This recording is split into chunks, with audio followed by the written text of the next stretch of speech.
Yeah, and Wait, the so does a he? Navy spokesperson was like, "Yes, he appears to be wearing the rank of a Navy commander. Oddly, we do not show a Captain Crunch in our personal records."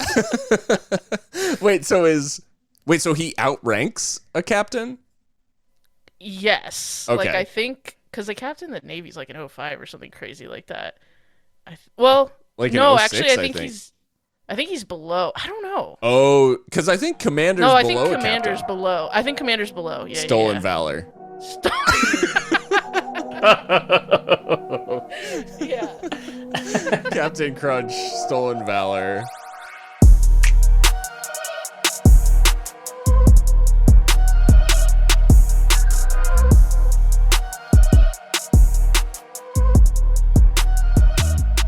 Hello, everyone, and welcome to Seriously Loco, the Seriously Crazy fan podcast for El Paso Locomotive FC, a proud member of the Beautiful Game Network, and brought to you by Roughneck Scarves and Icarus FC. I'm your host, Phil Baki. Tonight, I am joined by the full crew. So we have Mika Burrell. Mika, how's it going? Hey, hey. It's going well. It's I don't know. I mean, I think we've been talking back and forth. It feels like it's been a wild week in the office. Everybody just like doing the Yeah, the most most. right now. The most. As yes, exactly. So this will be a nice change of pace, hopefully. Yeah, we can have a little bit of a break. And we're joined as well by Christian Canales. Christian, how you doing? Doing good. It's almost summer vacation, so just counting the days. Yeah, you guys are getting close. Similarly, Erica's in the same in the same boat where it's not far off now. Talking report cards, all that sort of stuff at the end of the year. But in the way of admin, before we get into the meat of today's episode, and before we get into the questions, we're Seriously Loco. You can find us on every major podcast platform, and if that platform allows you to leave a rating or a review of any kind, we would absolutely appreciate it. And thank you to all of you who have left ratings, because it does let more people find the podcast on that platform, which is pretty cool. And we're just trying to reach as many locomotive fans as possible. So anything you guys do to help that out, we really appreciate. You can also find us on all the social media: Twitter, Instagram, Facebook, Twitch, all that stuff. And it is that is all available. We have our Patreon as well. And we have there's some pieces on there. I think some of the team news that we discuss may prompt maybe a little bit of a follow-up article to one of the articles I wrote in the off season, or maybe an addendum of some sort, and we'll get onto that. But the Patreon, there's a lot of written stuff on there, so you can mix it up a little bit, and if you're so inclined, the articles unlock for patrons at least a couple of days before it unlocks for everyone else. And if you want to kick in a couple of bucks a month, we really appreciate it. It all goes back into the podcast and the just general like content around Seriously Loco. So anyways, with all that being said, Christian, we always start things off when you're on. We always start things off with Christian's question. So, what do you have for us this time around? So I asked you guys to do a little bit of homework before, and it was to kind of throw you for a loop. So I had asked you to think of your top 3 breakfast cereals, and you did. And I want to know what your number 4 breakfast cereal is. And so the reason I did this is because I feel like a lot of people, the top 3 are gonna be the same, but like maybe in varying order. Like I feel for most people it's gonna be like Cinnamon Toast Crunch, Lucky Charms, and I don't know, Frosted Flakes, in some variation. So I'm wanting to know like your more obscure or almost guilty pleasure cereal, if you will. Okay, I actually can think of one because for a while it wasn't available in the US and then they brought it back. French Toast Crunch, the little Amazing. the little breads, like not cinnamon toast crunch. We're not talking about that. We're not talking about those basic squares. We're talking about the little like they look like little pieces of French toast. That is a bomb cereal. And it reminds me of like there's a lot of nostalgia associated with that cereal because they used to serve it in like those um like single serve ones that they'd give you for breakfast In at the school. cafeteria. Yeah, yeah, yeah. Yeah, French Toast Crunch was like always on the menu there. So, Oh man. yeah, French Toast Crunch. It was. I think they brought it back by like popular demand. I think Post or whoever makes it, and so now you can get it everywhere. But for a while, like they only had it in like Canada. I'm like, what is this? But yeah, French Toast Crunch it hits. That's a very solid answer, but wrong. And I will tell you what the correct answer is. No. The correct answer, and I'm sorry to anyone who disagrees. If you do, I would challenge you to go out and get a bowl of this as soon as possible. The answer is Reese's Puffs. Reese's Puffs is next level. Like, there is not a time where you just, whatever, pour a bowl of Reese's. It is a perfectly balanced cereal. There is no beating it. I can't explain exactly why. Chocolate, peanut butter, in the puff style. It is, in terms of like all of the things you look for in a cereal, like it doesn't get soft overly quickly, like maintains a good crunch, like even with the milk, like has that just like that nice, Reese's flavor, chocolate peanut butter through, reminiscent of what is a very good cereal, but Captain Crunch, what is it? The peanut butter Captain Crunch? Peanut butter crunch. Peanut butter crunch. It's a good cereal. It's not great. It's not great because it's lacking that balance. Because it doesn't have the Cocoa Puffs in it. Exactly. And Reese's Puffs, but Reese's Puffs don't also fall then into the trap of Cocoa Puffs, which Cocoa Puffs are they're rough on the edges, really destroy the mouth. Like there's a lot of collateral damage in a bowl of Cocoa Puffs. Reese's Puffs are smooth. It goes down easy. It's an unbelievable bowl of cereal. I would recommend it to anybody right now. Like if you're listening to this, go find some Reese's Puffs immediately. Also, I can't help but hear, Phil, I don't know if this is a Midwest thing or not, but I'm hearing Reese's. Like with... Oh, God. Reese's. Definitely Reese's. Reese's. God damn it. That's conditioning, and I apologize to anyone who had to hear that, because that's...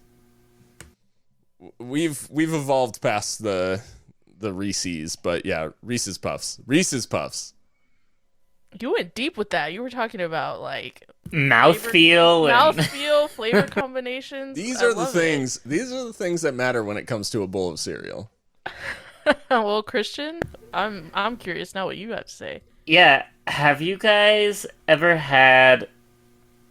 Oh, it's.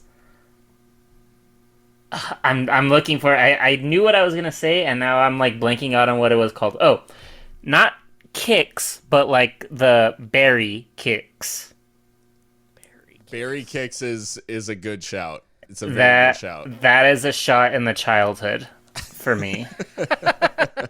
the berry kicks. It has like the kicks aren't overly sweet, but then they throw these like artificial berry flavored pieces in there that just give it that little push over the edge. I'm a fan of fruit in cereal, so even if it's this fake fruit flavoring, I'm okay with it. Oh man, now I want a bowl of cereal. I got fired up for that conversation, and I'm more fired up about what we have to actually talk about today in the episode. So we'll start out with some. There's a lot of stuff going on, a lot of team news. So we'll kind of start there. We'll go into the review of the draw in the OC, and then we'll get on to a preview of the Vegas match, which for everybody is on Friday night. I feel like it's important to remind, because that is a very unusual time for Locomotive. We've seen Saturday, we've seen Sunday, we've seen the midweek. Friday night's a little bit strange, but we do play Vegas on Friday, and then we'll also have a little bit of chat about what went down last night between that team up north and Phoenix Rising. So, guys, starting with the team news, one of the big pieces, Mika, we talked about this a little bit, or hinted at it on the last episode. We kind of had some knowledge of what was going on, but Harry at Ramancole on Twitter said, any background on why Harry Brockbank was shipped off, and was it my fault? I guess, yeah, maybe some Harry violence. I don't know. Harry on Harry. and yeah, so the news came out, and Locomotive released a statement shortly after we published the last episode that El Paso Locomotive and Harry Brockbank mutually agreed to part ways. The club wishes Harry the best in his future endeavors. This is after Harry made 11 appearances for El Paso, 9 as a starter, and basically played every game since he arrived. So weird news to get. And Mika, the way that it played out was pretty strange. Yeah, it's a really weird one. Obviously, like you said, Harry's been one of the first names on the team sheet, and well, I guess I'll answer Harry. Yeah, Harry from San Antonio's question is he wasn't shipped off necessarily. He, like they said, it was mutual. Harry Brockbank communicated to the club that he couldn't continue anymore, and they acquiesced in canceling the contract. So, but yeah, I mean, it was strange because, like you said, he's been one of the first names on the team sheet, and everyone noticed when he wasn't even in the match day squad. Versus who was that was visiting us? Sacramento, yeah. So, so yeah, people thought, okay, maybe he needs a rest. I mean, and that was a rational conclusion to maybe come to, because he has played so much that maybe he just needed a rest. But no, actually, he was still in El Paso. He was still actually at the game. In fact, I think one of our listeners sent us a picture with it. So at that point, he had already communicated to the club that he didn't want to continue anymore, that he just felt that this wasn't working out for him, more or less. Not, I don't want to put any words in Harry's mouth. That clearly we were not there, but that's what we understand happened, is that he's just hadn't settled very well at the club and in El Paso. Definitely not anything to do with playing time, obviously. He was definitely John Hutchinson's first choice, and one of the players that he really handpicked as part of this Locomotive retooling, if you will. So yeah, I mean, it happens. Sometimes it doesn't work out. Harry Brockbank, I mean, he spent most, if not all, of his footballing career with Bolton Wanderers, and it's quite a culture shock to come from that to here to El Paso. And I mean, we're a pretty international club, and we've got a lot of different players from a lot of places around the world, but it's just not as easy for some to settle as it is for others. So, yeah, it's just unfortunate. And I don't know if he is going to find another club. I would imagine so. I think he still has a lot to offer. He's a good player and young. But yeah, it just didn't settle here in El Paso, unfortunately. So obviously, Christian, I mean, this gets brought into pretty stark relief as in the Sacramento game, Chapa, we talked about it, suffers what appears, or what is, a season-ending injury. And now it looks like, for the time being, really the only player who has played at right back for Locomotive that is, on the roster is Siobhan John Brown. And that's kind of what would appear to be the plan at the moment, is just to move forward with him. Do you think that Locomotive are now compelled to go find a replacement? Yeah, definitely. I mean, the thing about that, even if we wanted to gamble the rest of the season and say, our signing priorities are elsewhere right now. I mean, Siobhan is someone who just this season has gotten international call-ups. So what happens when that time comes around again? So yeah, I think that has to be the next move because there's no one at least unless John has been doing something at training that we're not seeing, or if he has a plan for Liam Rose there, something like that. But barring that, yeah, that has to be the next thing because we've got no one when if there's an international date rolling around. Yeah, I mean the one like maybe and I would say this is definitely not John's first choice, but we have seen Matt Boehner back there, but Matt Boehner's also been playing a significant amount of minutes at center back and been performing really well. So I don't necessarily want to, disrupt what he's been able to do in interchanging with Andrew Fox essentially. And yeah, it does. Now, the one thing I will say, and Mika, I think I was kind of chatting to a couple of people about this, but with Harry coming from League One, I'd have to imagine that in terms of salary compared to the USL Championship, I'd have to imagine that Harry was probably on some decent wages for USL. So it feels like there's probably like a significant amount left over to reinvest. I'm not sure of the exact, like correlation in terms of like League One wages, but League One feels like it's probably, I would say it's probably upper end. And I mean, even just exchange rate is probably a little bit favorable to professionals in League One. So I feel like there's probably a significant amount of wages to go out and reinvest in a right back. Presumably, yeah, you would think so. I hadn't thought of that angle, but I mean, I think that's an astute kind of observation to make. I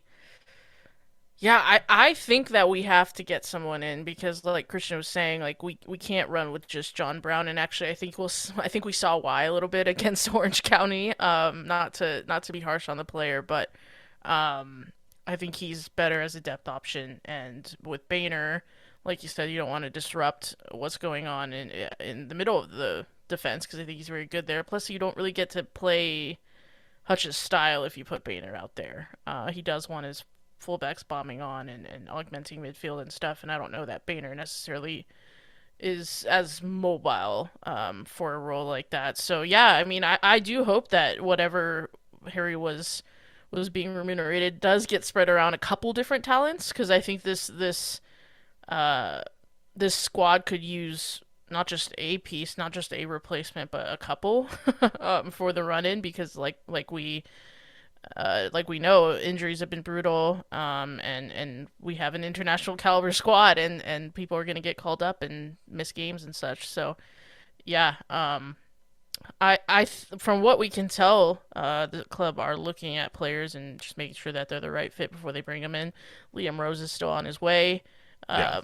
If you want to know more about him, read the Patreon piece that's now unlocked. But yeah, and he has played right back a handful of times at like semi-professional level for in Australia. So I don't know how that level translates to here, but it's something to think about, I guess. I wonder too if this was already a plan that they had, if they were already looking at right back options anyways. But I wonder if now with Chapa also hurt, if that has changed things, because I have to imagine that time is of the essence now, and so far Hutch tends to look the international route, and that might not be as much of an option if we're trying to get someone here quicker, having to deal with visas and all that kind of stuff. They might want to just domestic that they can bring in, get him some trainings in, and then just throw him right on the field. Yeah, it's an interesting thing because I feel like in terms of contracts, the international game will be more open now that we have reached like the tail end of, a lot of domestic seasons and the transfer window's about to open. People are going to be out of contract. But to your point, like how long would it take, if we identify somebody in Spain or, some of these like other routes that we've previously gone, how long is that actually going to take before that player can be integrated into the team? And you kind of think like, just in terms of coming to terms with the style of play and all that stuff, you almost add like from whenever they show up, they probably need at least like a month or two before they actually look like they're in full form. So yeah, time is definitely not working in Locomotive's favor, and the injuries have become a bit of a concern, which prompted another question from at Brother Lewis on Twitter. He just asked, what's up with all the injuries? Is it that high risk, high reward style? Like, do you think that it's something particular that to John Hutchinson's style that is causing the injuries, or do you think this is just a bit of bad luck for Locomotive? I mean, full disclosure, I'm not a doctor, not a medical professional of any sort, but I mean, I think you could speculate that it's probably a mixture of both of those things, of luck and a whole different training regimen, because it's been made clear to us that the training that the boys do is levels above the intensity that they were used to under Mark Lowry. And that's not to say that Mark's methods were necessarily bad; they were just different. And with John Hutchinson, it's much more intense. They play, or they train the way they play, which we've seen the way they play, and it can be, we are one of the best pressing sides in USL, the best pressing side in USL statistically. So, just imagine what that's like on the training pitch. And I mean, to be fair, I think that's at least in Sebastian Velasquez's case. I mean, I think it's kind of fair to say he is a bit injury prone at this point in his career. He gets injured immediately after coming back, and that's never great. Sanupe, I think Sanupe may have struggled with injuries in the past, which limited time at different clubs, but don't quote me on that. Payares is training. I think he's just down the pecking order a bit. Same with Andre Aguiluth. So, yeah, you have to think that it's a bit of both, really. Seeing the likes of Sanupe and Velasquez back in full training, I mean, that is encouraging because, Christian, I mean, we have seen a little bit of the same kind of faces in attack now for the last few games. So having some options back up top will probably be a bit refreshing to John. Yeah, I think so, and I think it'll do the rest of the team a lot of good too. We talked about at the beginning of the season that something that they were missing was this competition, because people were coming in from a short preseason or no preseason, and the starting 11 wasn't really a choice so much as like a lack of choice. And then everyone got healthy for a few weeks, and that's when things really started clicking, and now everyone's hurt again. So I think that kind of back of the mind motivation might be a little bit down from where it was, but as people get healthy and more faces come into the squad, then I think that things will start revving up again, and we'll start not that we've had a giant dip in quality from week 5 or week 6, but I think that we'll start getting back to being able to feel like things are trending upwards again. One of the things that we're going to have to contend with in short order is an international break. And there are call-ups coming for some significant names in Locomotive Blue. So, I mean, Mika, I guess running down the list of the call-ups, it does start to feel like, man, we're really taking some big chunks out of the depth chart here. Yeah, I mean, it's obviously a wonderful thing for the stature of the club, obviously, and for the players. It's such a great honor to represent your country, but yeah, I mean, this is not confirmed yet. We can only speculate, but it's looking like the call-ups are going to be Cristiano Francois, obviously for Haiti, Diego Luna for the U.S. men's national team under 20s, I believe, and then possibly Calvillo for El Salvador, although that I'm less certain on that one. And then Siobhan John Brown for Granada. Granada. So, because I know I got that wrong last time. I think I said Bermuda, and I'm like, no, that's all right. But so yeah, I mean that's possibly 4 players out, and these are all like really important pieces. And of course, chief among them, Diego Luna. So yeah, I mean, this is where I guess the academy kids have to step up, and signings need to kind of be made more quickly with more haste because that's a significant chunk out of the depth chart, as you said, Phil.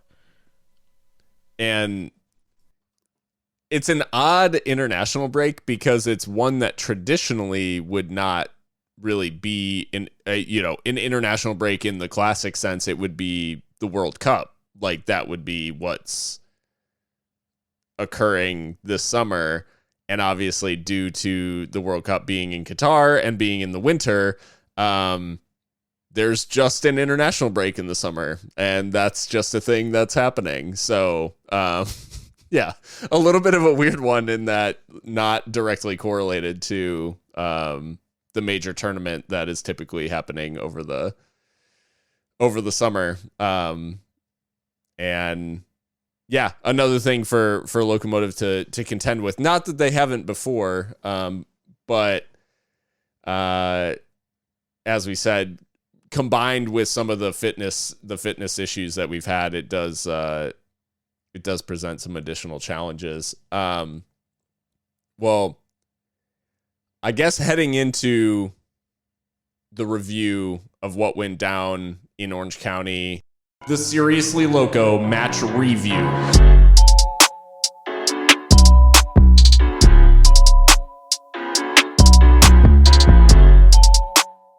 Two draw with Orange County for El Paso Locomotive. It feels like drawing in Orange County is basically what Locomotive. I mean, I said basically this exact thing on the USL show, but like these two teams destined to draw forever. There's really like never anything to separate them in these games, seemingly, especially in Orange County.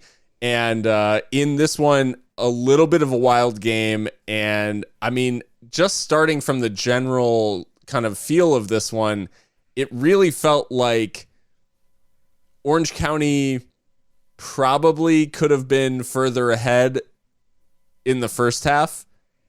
And then at 2-1 in the second half, the way that Locomotive were playing, you're disappointed not to get 3 points. So without getting too cliche, truly felt like a game of two halves. Yeah, I mean, it is cliche, but it's also true. The first half was really frustrating because I think Orange County were really exploring or exploiting, I should say, the wide areas with relative ease. I think of, unfortunately, the many times that Siobhan John Brown got beat on that side, and it left us a little bit short, including for the opener for Orange County. So, again, like harkening back to what we were talking about at the top of the show, I don't know that he's the long-term or the short-term solution really as a starter. I think John Brown can definitely play a role, but yeah, I mean, I thought Orange County were really good. I think they started much better than us, and this is kind of like a thing with us a little bit on the road is starting a little bit slow at times. So that's something that I think needs addressing, but yeah, it's Orange County is just such a weird one. I think I picked a draw, but I think I picked maybe 1-1, but of course we repeat the 2-2. And yeah, I'm glad we were able to take a point from it, but really it was on a knife's edge for some moments. Diego probably could have put us. We probably could have won the game off a Diego chance. They probably could have won off I think Cubo Torres hit the post after again passing John Brown pretty easily. So yeah, just kind of a wild one, and I think everyone was kind of happy at the end to just come away with the point and move on because it was getting a bit fraught there. Yeah, Christian, what's your takeaways from like kind of generally from this one? Because it does feel like a decent point, all things considered, but obviously it was sort of there for the taking, especially at 2-1. Yeah, It's frustrating, I guess, is the main thing. You know, they were both of our goals were really well earned goals. Um, and it's just a matter of just closing it out. Closing it's we talked about it, after Wednesday's game.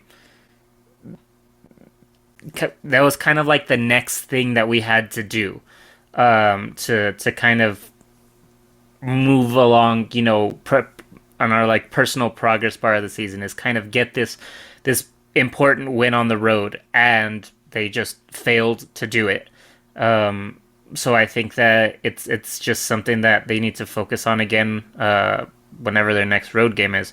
But to just it was like the Sacramento game in that it was kind of like gritty. It was a game that could have gone either way, but we just couldn't push it over the line. The beginning of the game, and I guess talking in terms of maybe the lineup first and foremost, this was a side with a couple of like enforced changes, but primarily like there was some rotation along that front three from the start with Zacharias and Nick Hines starting either side of Lucho Solignac, who is absolutely, ever since this like now infamous dropping against San Antonio, is the definition of undroppable. He's been unbelievable since then. But Nick Hines and Zacharias come into this one, and the team felt like maybe, and Mika, I don't know if you felt this, but it felt like this 11 took a little bit of time to grow into the game. And maybe there's just an element of like unfamiliarity going on in this one. I mean, yeah, I think you have to look at I guess the right side at the beginning, which I mean, I already highlighted John Brown a couple times. I promise I'm not trying to dig him out because I actually think he responded really well in the second half. But I mean, that Zacharias John Brown like tandem is not really a tandem. Yeah. Same thing with Hines, Calvillo, and Borelli ostensibly on the left, if you will. It's a lot of combinations that aren't necessarily super familiar with one another in a match situation. Obviously, they know each other well from training together and all that. But yeah, I thought that it was a bit disjointed sometimes. And does am I having a fever dream, or did Hines go off injured like pretty early? No, I think that's right. Yeah, so I mean, just brutal, like more. And I called him out at the beginning of the game of like I really want to see him play well because I think this is a great opportunity for him. But 23 um, minutes, yeah.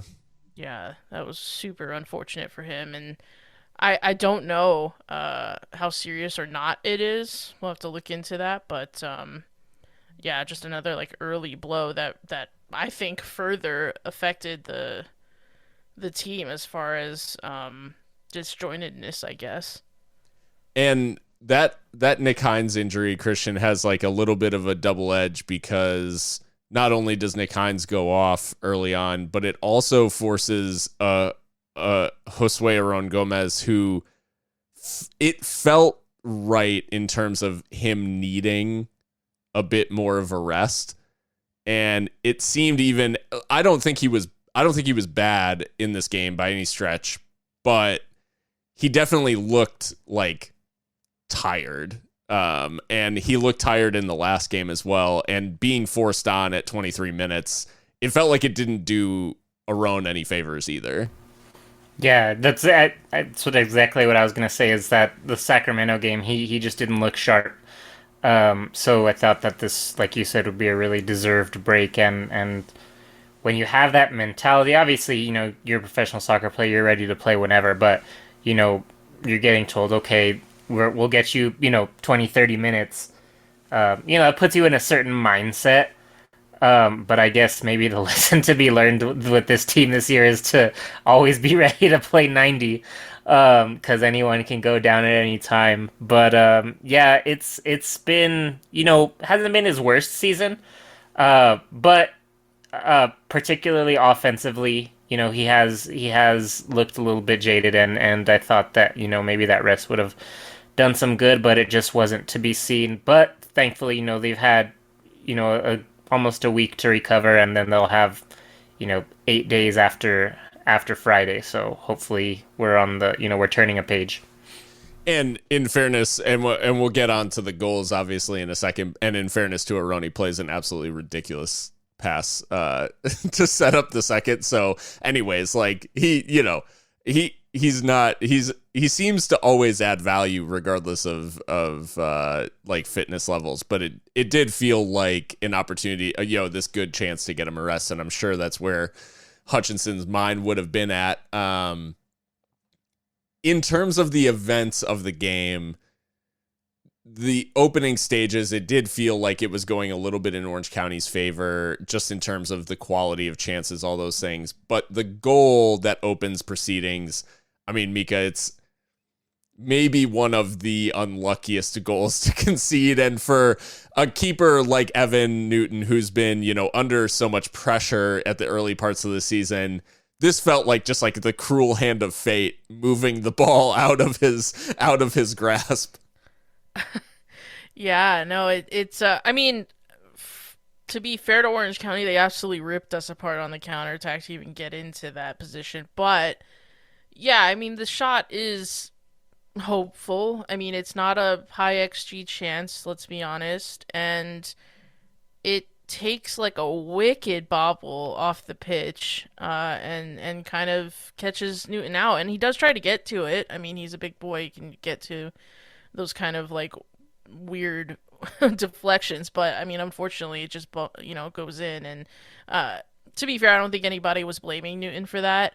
They could see on the replay that it was just like you can't legislate for that. I mean, the pitch just it caused it to ricochet really weirdly, and they said as much on the broadcast. So yeah, just really unfortunate. But I think in Evan Newton a month or two ago might have let that affect him in a really bad way, whereas I feel like he kind of just brushed it off and was fine from there. I mean, if you look on FOTMob, like the rating for him is absolutely brutal, but we know that that's not always reflective of what you see and how the game actually played out to those that watched it. So I thought he did well to not be shaken up by that, because I mean, what can you do? And I mean, Christian, I don't know about you, but I was almost of the mind to, like, I almost revived the Shithouse 11 just for Milan Iloski in this game.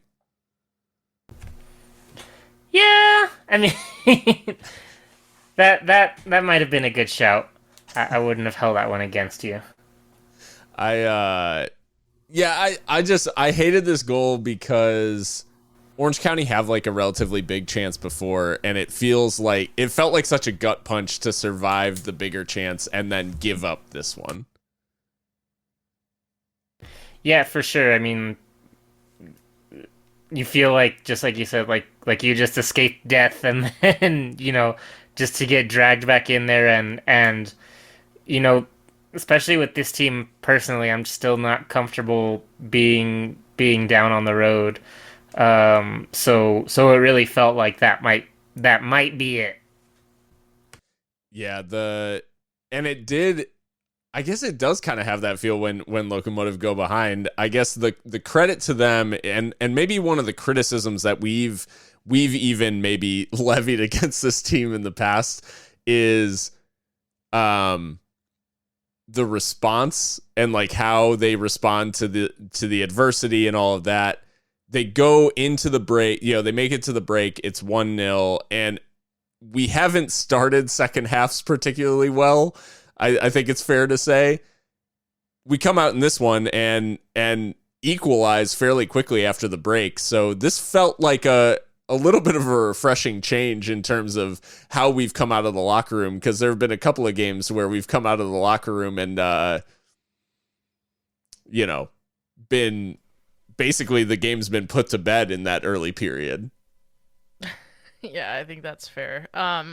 It seemed like the instruction to Orange County was, okay, you've got the lead, now let's come out here and really like take it to them and put them to the sword, and it backfired, at least for, those first, I would say like 20 minutes, 25 minutes after the half, because they committed a lot of men forward, trying to get the second goal. And I mean, in the 52nd minute, there's a bunch of space. The ball finds its way to Josue Aron Gomez, and he plays a brilliant pass to Lucho Solignac, who is, streaking onto it, making sure to stay on side. And actually, he takes a touch. He kind of knocks it on to get past the defender. And I thought that he had ruined the chance. Like, the touch looked super heavy. But Luis is able to catch up to his own touch and put the goal away, and it's just a beautiful striker's finish. And we're back in the game. And I mean, locomotive sides of the past, I think it's easy for heads to drop, but with this side, you always feel like even if we concede first, it's like, okay, well, we're still in it. I mean, we've made it a little bit harder, but we're going to keep playing, and I think that's a credit to Hutch and his staff and the mentality they've instilled, and it's a really good equalizer.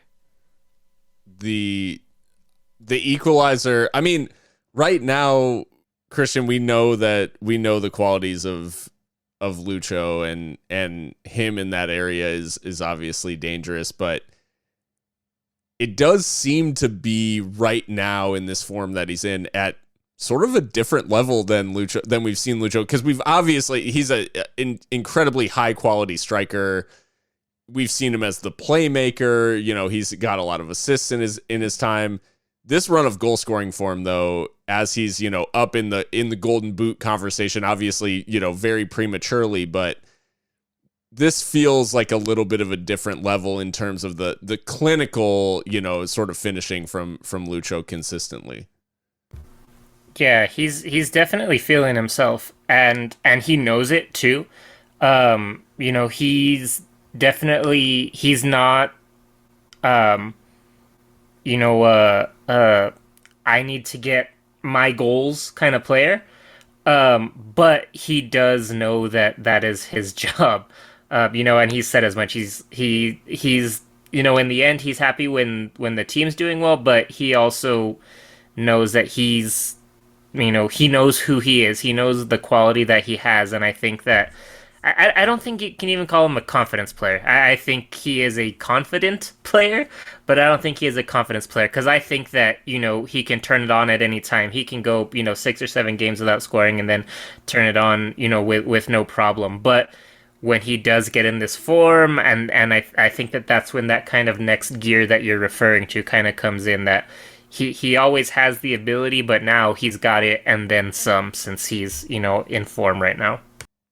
And I just want to come through with the numbers on Luisito. And he is number 1 overall in the league. So that's Eastern Conference and Western Conference in combined expected goals and assists. So that's 7.75, which is like exactly tracking the production that we're actually seeing from him, which is good, because that means he's not fluking goals. Like, he's getting exactly what he deserves. So I think he is definitely in the Golden Boot conversation with the Vassels and the Berries of the league. But yeah, he is just in fabulous form.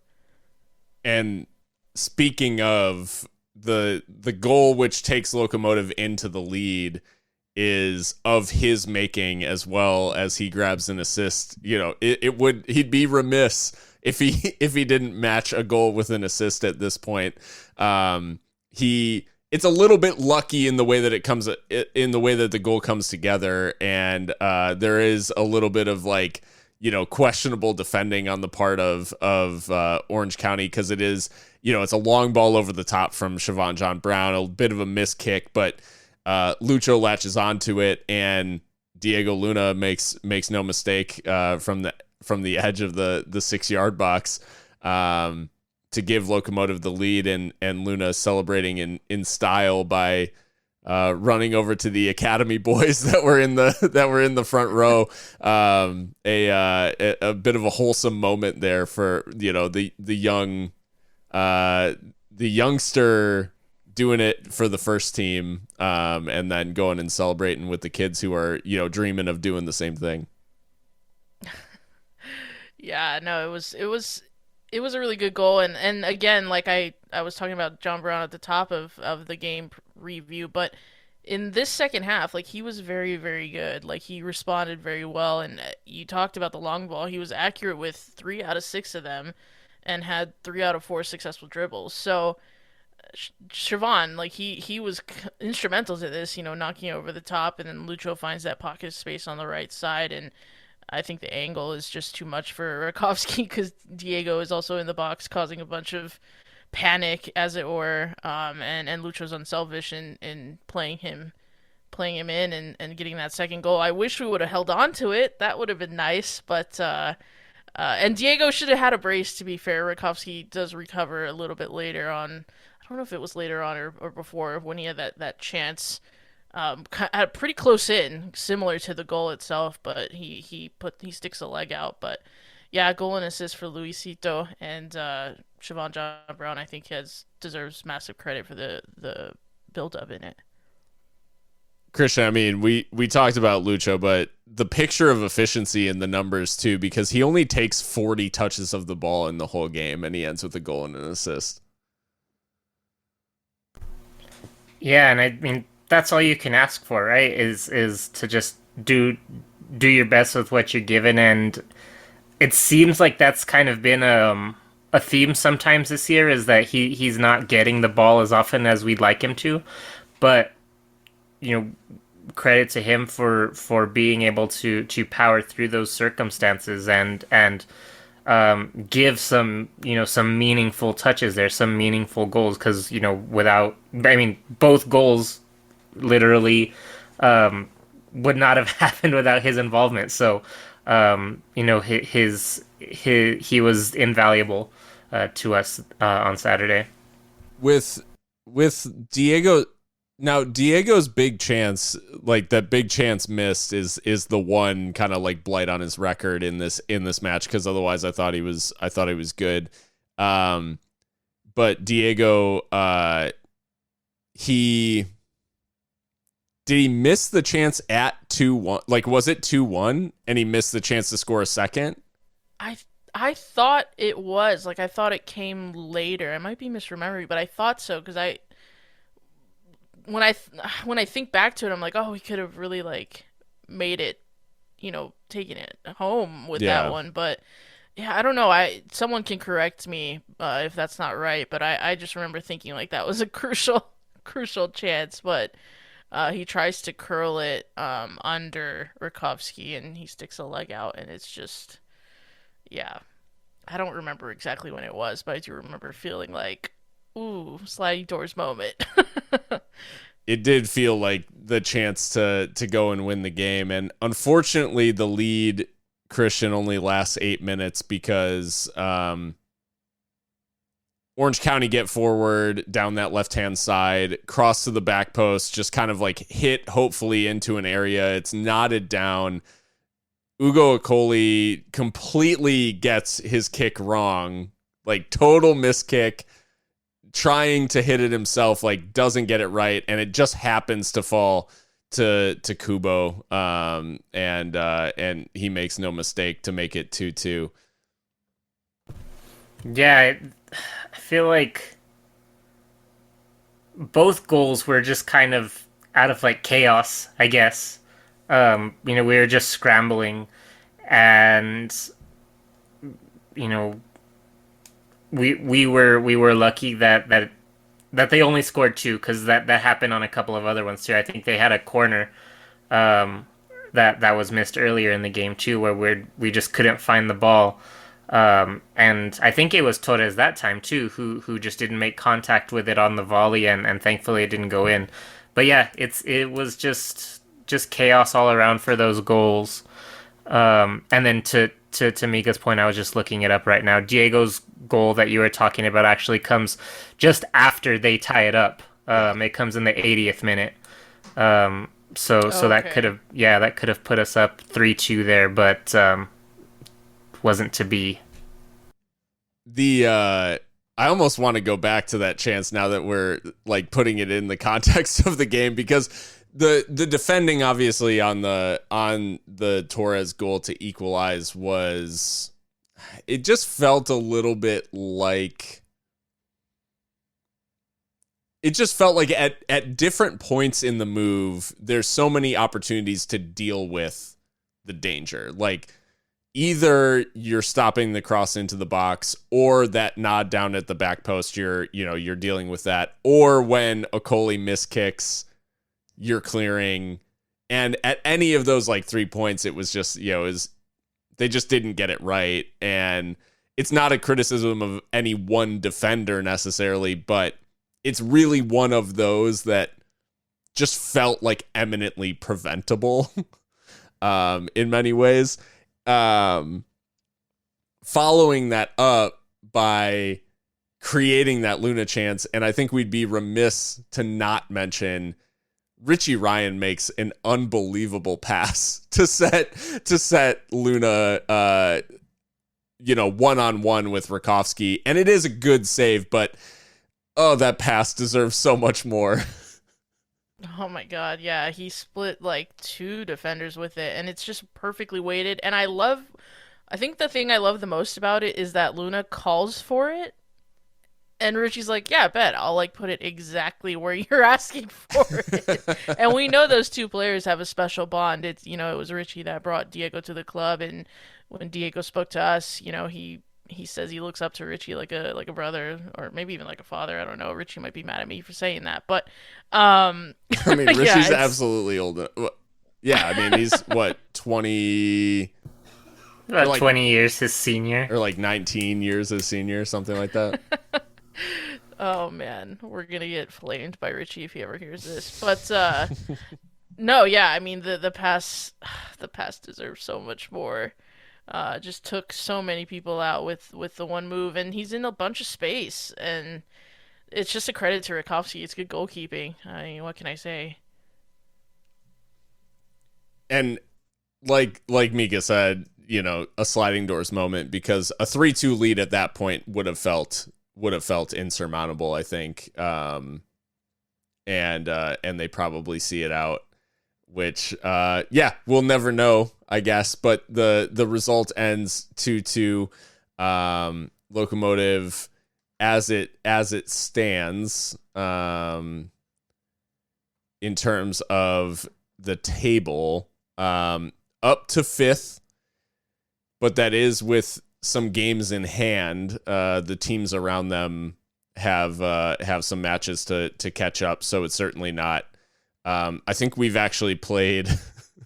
We've somehow played like the most games of any team in the West. So I don't know. Like, the fifth is probably a little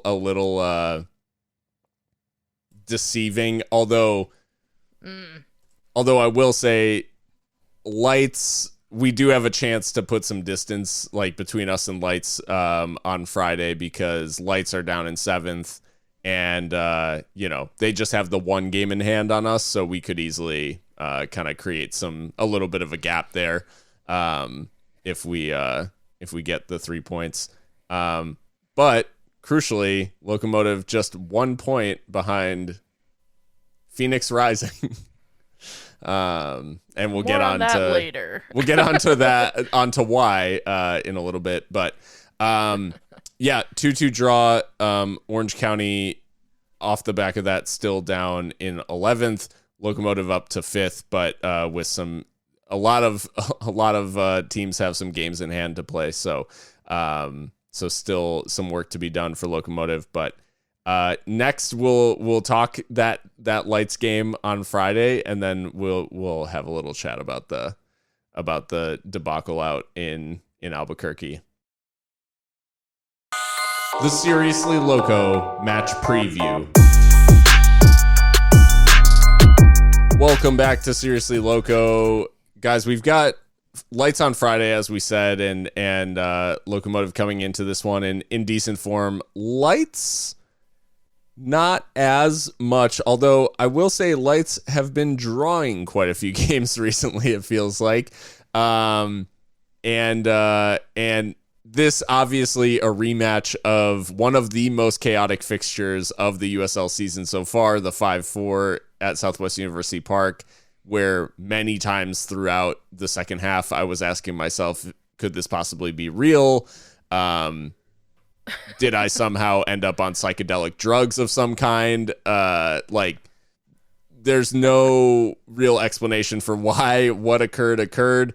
But it's safe to say this Locomotive side now a very different prospect than the one that faced Lights in El Paso that night. So what are we thinking, I guess generally, given Locomotive's form and given Lights' run of draws, how are we feeling going into this game out in the Vegas heat? I mean, I think it is a little bit hotter in Vegas than it is here, but it shouldn't be that much of an advantage. The it feels like Vegas scored all of their goals against us, like that first meeting back in March, because ever since then they've never scored more than two, and more often than not, it's just the one, or they get shut out. By the likes of Pittsburgh or not Pittsburgh, excuse me, they actually won, but like Monterey Bay, and Birmingham. So they've only got one win in their last six, I believe. So it's they've been pretty turgid in front of goal apparently. That being said, though, we know that there are some danger men in this squad, and I mean you can't overlook Danny Trejo. 6 goals, 3 assists. From an XG of just 3.53, though. So, overperforming just a little bit. But he's an electric player in terms of pace. Like, he'll definitely skin you alive if given the opportunity.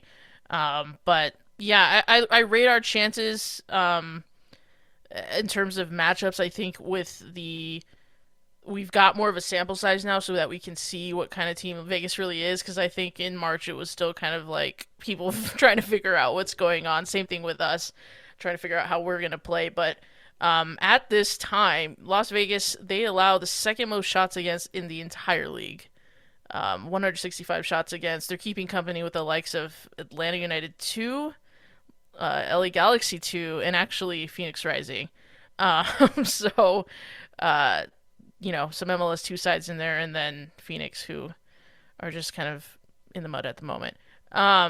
They also allow the most passes per defensive action in the league at 15.92, which is really weird because they rank really highly in things like defensive duels and interceptions. So they're doing a lot of running around and like trying to get on the ball, but just not very well. It seems to tell me that the press, or whatever kind of press they're trying to put together, is very inefficient. So I'm hoping that we can make them chase the game in that regard and, avenge that loss in late March. That was absolutely shocking that I still can't believe happened. Yeah, I mean, Christian, I guess the headline here is Danny Trejo did obviously terrorize Locomotive last time out. He hasn't played the last two for Lights. And I am having trouble discerning like whether that is due to injury or due to him like being more involved, with LAFC. But it looks like a handful of Lights kind of regulars like Crisostomo, Cal Jennings, these players that were with Lights have been on the bench for LA like kind of consistently and in their last MLS game against Columbus. Crisostomo actually came off the bench. So there might be a little bit of an element of LAFC are kind of dipping into the Lights, like the upper end of Lights talent. Maybe, and I was looking into Cal Jennings specifically because he, along with him and Trejo, were both nightmares, back in March. And LAFC they have an Open Cup game tonight that they're currently playing, but Jennings is not playing or on the bench tonight, so that makes me think that he will probably be in Vegas for Friday's match. Otherwise, I don't know why they wouldn't take advantage of him, in this kind of in a cup match. So I have to imagine that we'll be seeing him, unfortunately. But it's hard to tell because I think that we're Locomotive are just so different from that match. Diego Abarca started in that match in March, Yeah. as well as Ander, who likely won't be on the field. And that was where Yuma made his season debut too. So he played all of 20 minutes that game. So it's just gonna be so different. It's apples and oranges. I don't think we can take too much from that first match and use it to make any sort of predictions about what's gonna happen here. Yeah, it is. It's a tough one, and I mean, crucially, as you said, LAFC playing tonight in the Open Cup against LA Galaxy, so a derby in the Cup, and then they play San Jose at home on Saturday. So it's tough to tell exactly, like, how many reinforcements they bring in as their last MLS match. It seemed like they had a couple of the bigger names from Lights, but regardless, going into that stadium always feels a little bit weird, and there's obviously, I would say, some good memories from Locomotive visiting Lights in the past. The opening season, it felt like a little bit of a turning point, especially in the Locomotive career of Josue Aron Gomez, in that first match against Lights, or in Vegas, where he grabs the brace and Eric Winalda walks off prematurely in that one, about 4 minutes from time. Premature evacuation, if you will. Get out. Get out. Yeah. So this match, I feel like there's a handful of games that always give me a certain feeling of like pause, or making me think like, like, let me temper my expectations here. The likes of like going to RGV, going to New Mexico, like we just always seem to like suffer. Going to Vegas, we always, I don't know, like I just don't associate those same type of things. And so how do we think in terms of, going to Vegas? Like, do we see this as a tough prospect, or is this a happy hunting ground for Locomotive? It's interesting because we've only ever actually played there once, the one time. That must be why I have yeah the positive memories, I guess. yeah. We've only actually played there one time, and it was a great match for Locomotive. So yeah, it's you can't help but feel a little bit optimistic about how things will play out. So we've talked about like who might show up for Lights, but the question marks now are more so around who is going to be in there for Locomotive. So I mean, Mika, who are you really looking to come into the team, and do you think there's, based on maybe some of the news we've gotten recently, do you think there's any surprises or any returns here? Yeah, so I mean, of course, like we said at the top of the show, Manuel Sanupe and Sebastian Velasquez are back in full training, which is lovely, because we do miss them. But I don't think that either of them will be ready for Friday. Possibly next Saturday, but not. I think Friday is just a step too far at the moment. Again, I don't know how soon the call-ups are going. I know, like, for example, I know Francois already traveled to wherever Haiti has to play, so I don't know if some of his teammates will follow suit. So in that sense, there could be some surprises in terms of maybe the likes of like Noe Coutinho or someone playing, maybe Zacharias still keeping that starting place. Uh, I would assume Dylan Mars will come back into the side. I think he's been a little bit tired. He got the night off, or at least he didn't have to start in Orange County, but I think he'll probably come back into the side. I don't think Liam Rose will be here yet, so yeah, we're kind of working with a skeleton crew, all things considered. So Yeah. I don't envy the choices or lack of that John has at the moment. That's kind of crazy that Francois has already left. I thought we'd at least get them this weekend because I don't think they play until next Saturday. So I thought maybe I thought I leaving them. saw hit. I mean, unless he's having just like a jaunt, like Oh, midweek. I thought I saw that he was traveling. Maybe not. I yeah, could be wrong. I could be wrong. But yeah. because I know at least from what I was looking, I think they'll be out like 3 weeks. Like, if they played this, if they were here this week. So Mm, I think it's like a stretch of 3 games, yeah. like on the 4th, on the 10th, and the 14th or something. So Yeah. that'll be rough. Well, at least I think our schedule at least is starting to normalize a little bit, right? In terms of not having three fixtures Yeah, a week. So it's time for everyone else to feel that pain in the league, and hopefully we can we can take get advantage. healthy and get people back. So Although I will say our next we don't have another midweek until it looks like the middle of June, but go to we have this like stretch where we go to Phoenix, go to Detroit, welcome New York Red Bulls to El Paso, go to RGV, go to Atlanta United.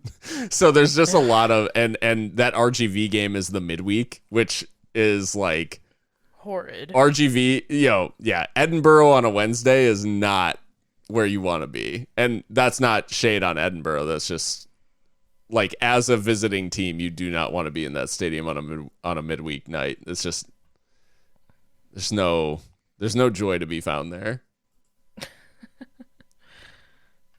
Um well, I guess with that being said, I do think there is going to be opportunity here coming up for a couple of those academy kids, or maybe we would say like the more sporadic um, starters to get a little bit of a run of games, but we do have the unenviable task of predicting what's going to happen against Lights on Friday. So, Christian, I mean, I know I may have seen a spreadsheet in the chat. So, is there an update to the predictions? No, guys, I've fallen off hard this year.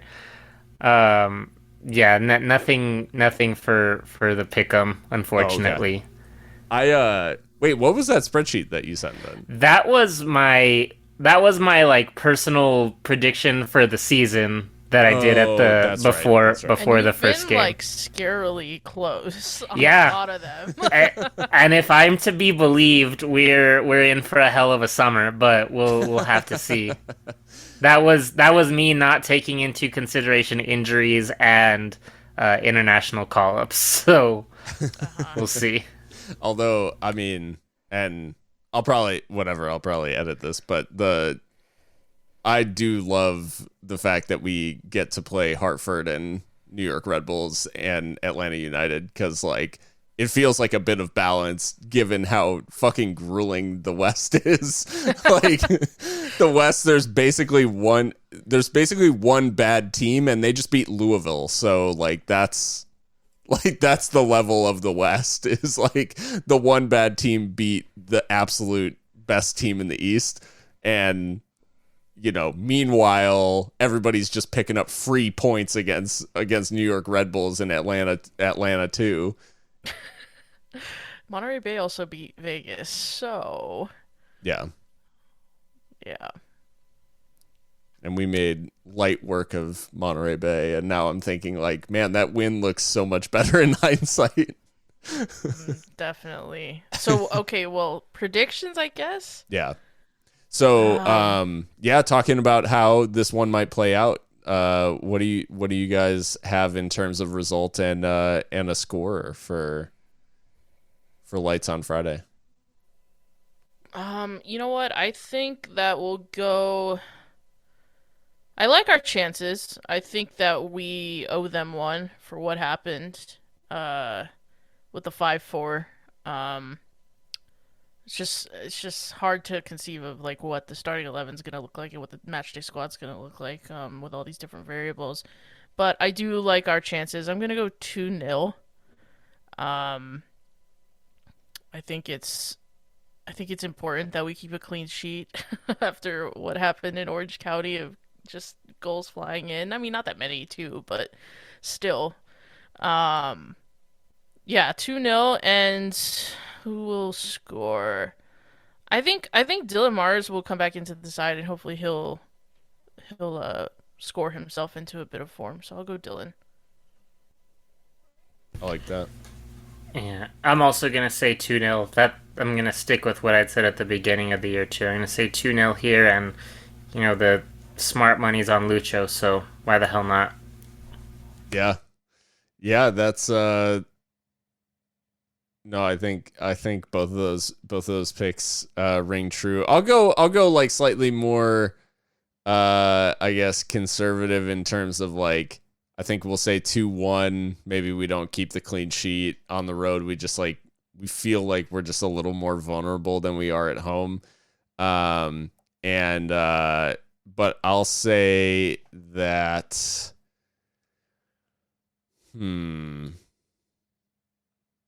You know what? I'll go a little bit off book, but I'll say Fox. I'll say Fox in the box pops up with a something on a set piece or something like that. I like that.